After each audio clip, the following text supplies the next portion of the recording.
The community en masse have always had a bit of an aversion to sentry guns, but finally, Starbreeze have found a way to make you care about the automatic little guns on legs.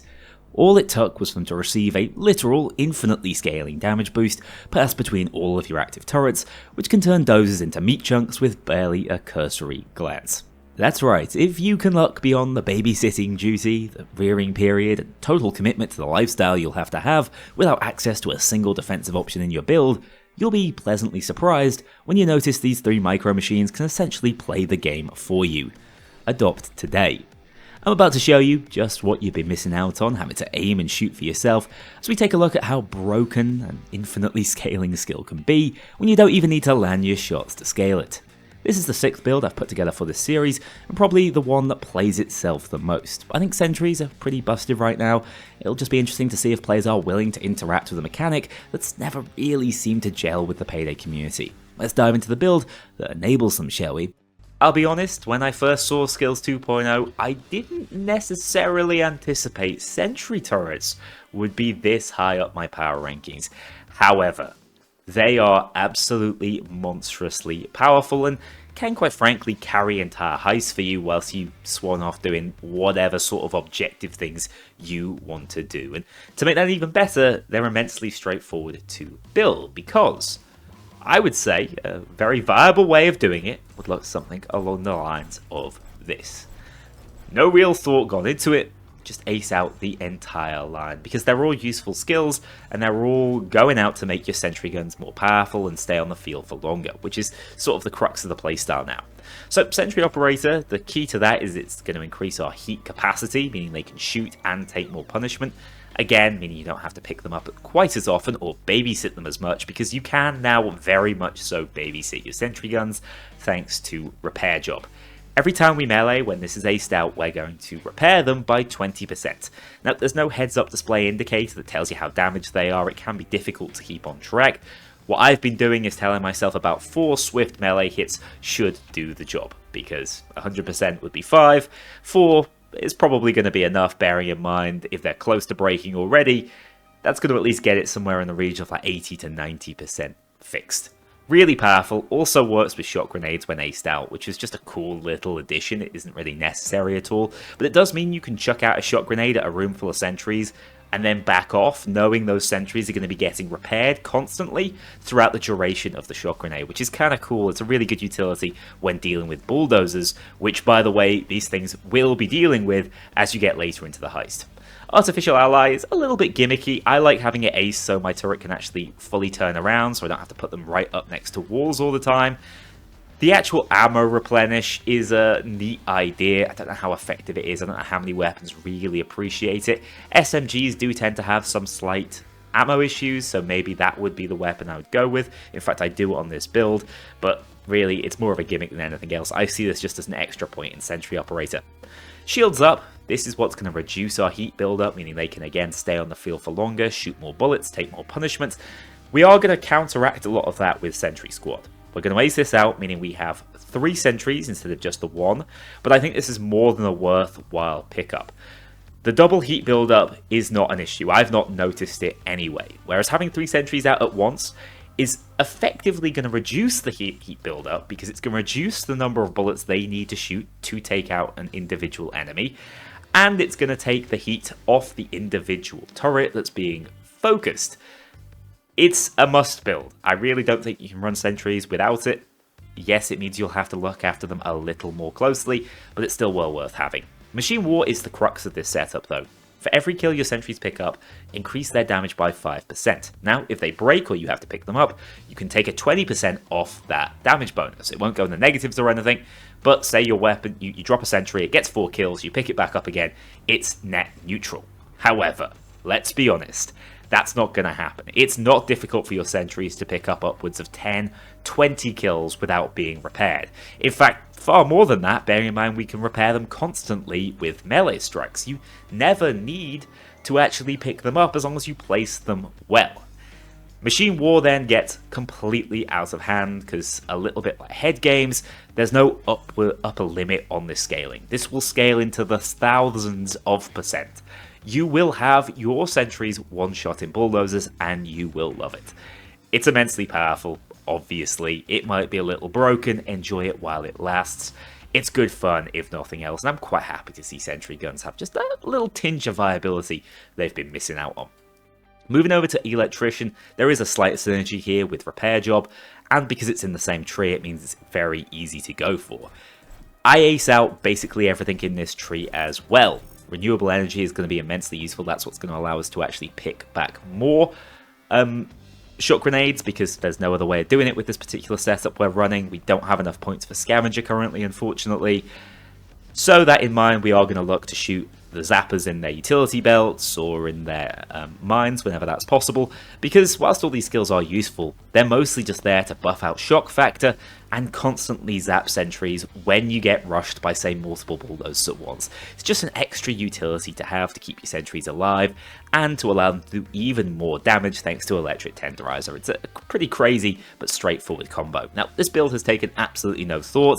My final skill line I go into is Ninja. I have an SMG, I might as well look to build it out a little bit more. We go SMG Adept to get over to the next tier. Multitasker Aced. I do like the reload effect, I think it's kind of neat. It's a little gimmicky, but it is going to save you a little bit of time in certain combat scenarios. Stockpile, SMGs do have an issue, so at least basicing this out feels good. Ammo is a struggle for them. And then Cracked Aced, finally, to end off this build. Yeah, Cracked is one of the best SMG skills. In fact, it probably is. Whenever your SMG breaks a layer of armor, and that could be on anything, including bulldozers, that target will suffer 30% more damage from all sources, including your sentry guns, for the rest of its life. And it will not be around for long. Consider it a mark for death state. That leaves us with just 1 point to throw basically anywhere. I feel like if you're left with 1 point and no invested skill to put it in, might as well put it in Trade Broker. It's going to double the effectiveness of hostage trades, which feels pretty nice. However, what I am going to do for the first time in these build videos is give you an alternative.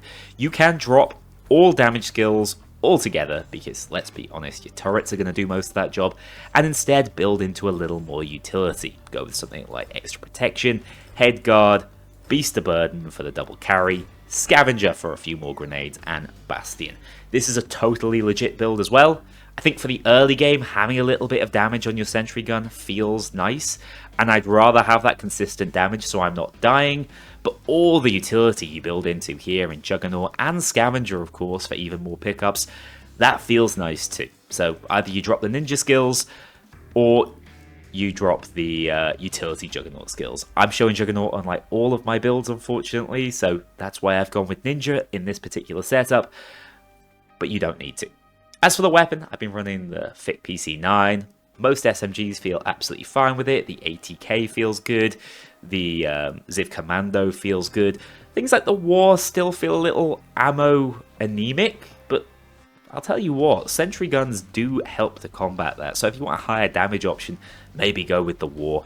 I've been enjoying the Fick, it feels pretty decent. Same with the Jackknife, it's a totally fine secondary. Nowhere near as good as it is when it's got pistol skills amplifying it, but it's absolutely fine in that secondary slot.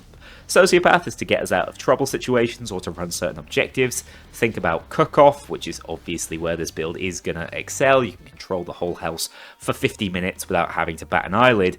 But Sociopath is amazing there because you can run outside, absorb some sniper bullets, turn back on the power, and there you go, you're sorted. It's easy to chain up another Sociopath and have it ready for the next time.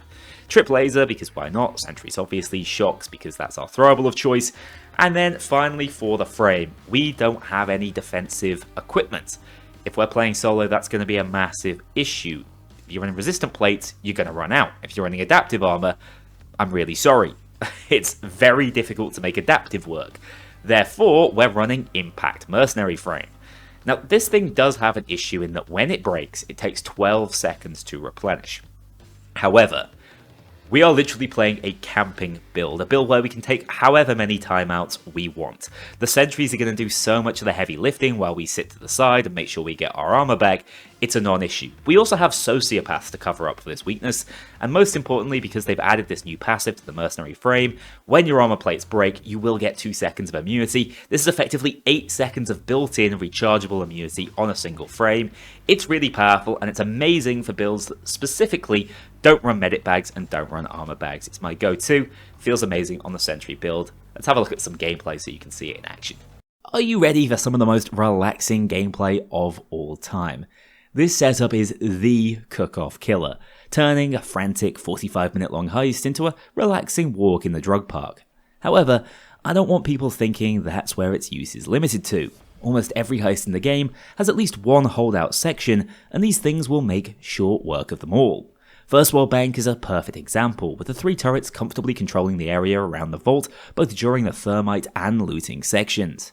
No longer do you need to worry about being backed into the vault, as by this point in the heist your turret should have ample damage to hold off the legion of cops at your door.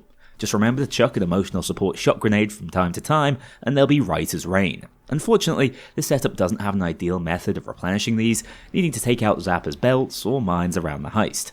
It's decent enough sustain, but not up there with your 3-plate setups or scavenger builds. Also, despite Sentries' newfound mastery over bulldozers, they do still have a bit of an issue against shields. When firing a straight line at them, they'll work out the visor just fine, but add any sort of angle or incline and they will be lost, so these are the few enemies you need to look out for, either using your shocks or with the power of multitasker's knockback effect. Speaking of which, SMGs really do seem to hold their own right now with a small package of skills, which is why I'd recommend going down that route rather than the pure utility option. For the first 5 to even 10 minutes of a heist, if you need to move around a lot, your sentries won't be able to carry on the damage front, meaning you'll need to lean on the likes of SMG Adept and Correct to bolster your DPS. SMGs are a decent weapon category at the moment, although their tier 4 skill in SMGenius is a little inconsistent, and their ammo pickup always feels slightly off the pace, which is why pairing them with turrets, which guarantee ammo drops at no resource cost, is ideal. They can be topped up without spending their own ammo. If you do decide to switch over to Juggernaut though, just keep in mind the damage trade-off will be felt. Scavenger will obviously make your shocks a little more consistent, but you'll have a much harder time clearing the cops they hit without the 30% mark for death effect of Cracked. Sometimes you've got to do what you gotta do though. Losing out on the ability to carry multiple bags is a tough hit to take, especially on heists like Golden Shark and First World Bank. Finally, top tip, it might be obvious, but try to find a few top placements for your guns on each heist and stick to them. Up against walls is my usual go-to, not because they can't shoot from all angles, but because it limits the amount of turning they need to do. And I also quite like finding a decent sightline for them to shoot down, as their range is quite deceptive, allowing them to rack up kills before the cops have a beat on them, making heat and machine war damage management much easier to keep tabs on. Feel free to experiment in the first couple of minutes of a heist, but after that you will want to leave them alone as much as possible to rack up kills and keep scaling that damage for the inevitable final charge. I'd quite like to see a few more HUD options for these things. That might be controversial, but being able to track my sentry's health and damage from afar just makes the overall experience of using them a little more frictionless and less stressful at times. I don't think it's beyond the realm of possibility that Wolf invented some device that can track their heat level, so why not give us that information directly? That's it for the Sentry build, one of the most straightforward setups in the game, both to play and to build, bearing in mind we're pretty much all in on key related skills. Have sentry guns surprised you guys as much as they have me? That change in pickup speed a few patches ago was actually game changing, and now they have the stopping power to make the babysitting job feel worthwhile. I hope you enjoyed. As ever, feedback is massively appreciated as we try to refine these builds for Skills 2.1 and beyond. I've loved putting this initial build guide together for you though. Take care, I'll see you soon for another build later this week. A huge thank you to my dedicated Patreon backers. If you want to join this crew in going infamous, check out the link below and pledge as little as $2 to see your name in the credits, or get 24-hour early access to future videos and vote on upcoming content. Take care, I'll see you all soon.